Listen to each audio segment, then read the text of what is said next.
Amir était passé dans What's In pour l'Eurovision, puis pour son premier album, consacré depuis plusieurs fois disque de platine.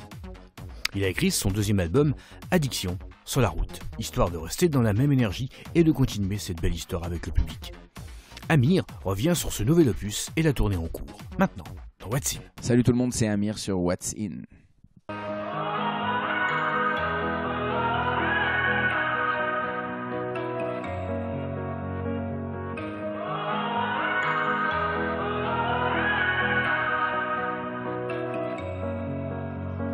Point final, t'as semé sans sonner des points d'interrogation. Ça fait 2 ans qu'à chaque fois il y a un sujet, un projet et on en parle. Et donc je suis exposé aux médias depuis 2 ans. Je prends beaucoup de plaisir et surtout je me dis qu'on en a fait du chemin.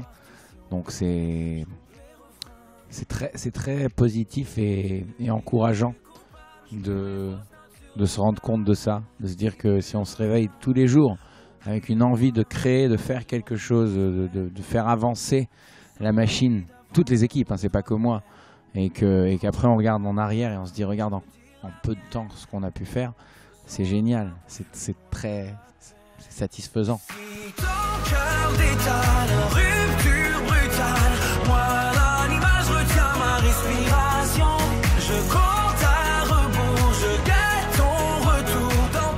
Sans ému d'avoir une opportunité nouvelle, de faire ses preuves, toujours un challenge face à soi.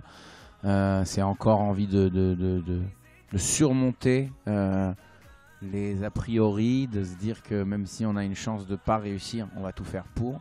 Jusqu'à présent, je ne dirais pas que tout ce qu'on a touché s'est transformé en or, mais plutôt qu'on a beaucoup travaillé et que c'était le fruit d'un travail qui était bien fait par tout le monde, d'une réelle ambition et d'un réel amour pour ce projet.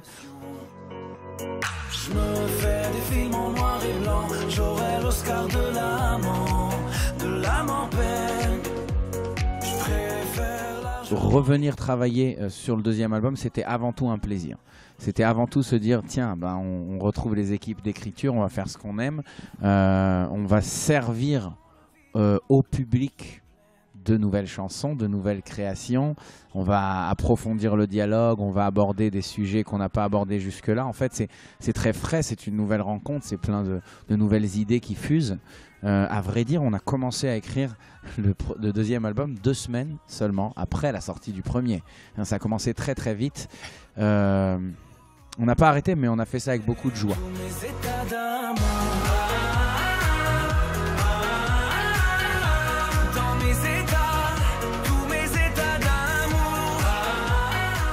C'est un album qui s'est fait pendant la tournée, c'était des allers-retours, province, Paris studio, parfois on enregistrait en province, on écrivait dans le tourbus ou en loge.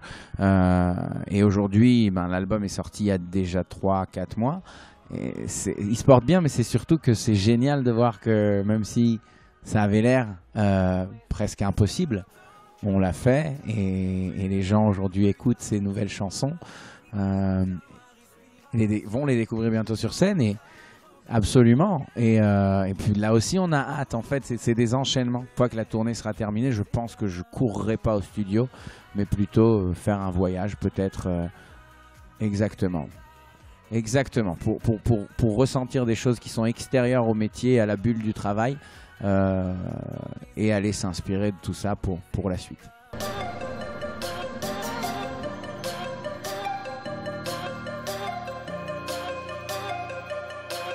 Chacun parle sa propre langue, très souvent elle tangue entre le yin et le yang. Tu me retiens, tu me mets... La scène a énormément influencé dans le sens où ce sont des chansons qui ont été écrites avec des souvenirs très forts d'un concert qui a eu lieu la veille, d'un moment partagé avec le public, d'un échange de phrases que pourraient me dire des gens qui étaient au concert, que je croisais à la fin du show. De nos moments forts sur scène, et moments avec les musiciens. Enfin, il y a tellement d'expériences que l'on vit quand on est sur les routes. Et parfois, elle génère en nous une inspiration, un bout d'idée qu'on va ensuite développer sur le papier ou avec un instrument de musique. Donc évidemment, puisqu'on est nourri par les expériences que l'on vit au quotidien, mon quotidien c'était la tournée, et les chansons qui ont été écrites ont été indirectement, voire directement influencé par ce que je vivais tous les jours.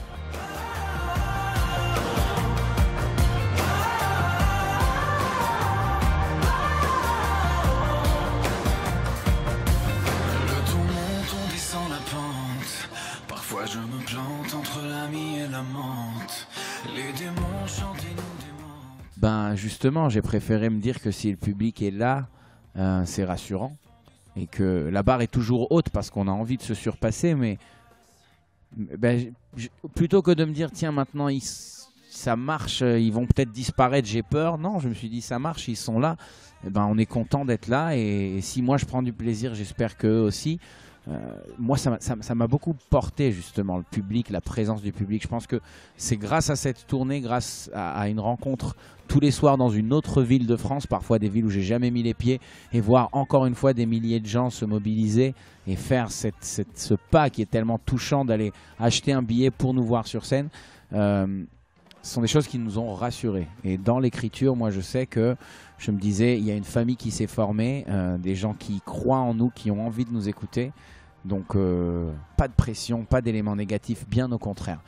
Ça va être un peu cliché de le dire, et puis c'est pas la première fois que je le dis, mais c'est la vérité. Je suis addict à ce métier, addict aux émotions que ça procure, addict à l'échange, à la scène, à l'écriture des chansons, à cette vie quoi, qui m'a été offerte par pur hasard et que je changerai pour rien au monde. Le temps idéal, c'est quand on se met à l'abri pour mater les étoiles. Je ne squatterai plus les rues.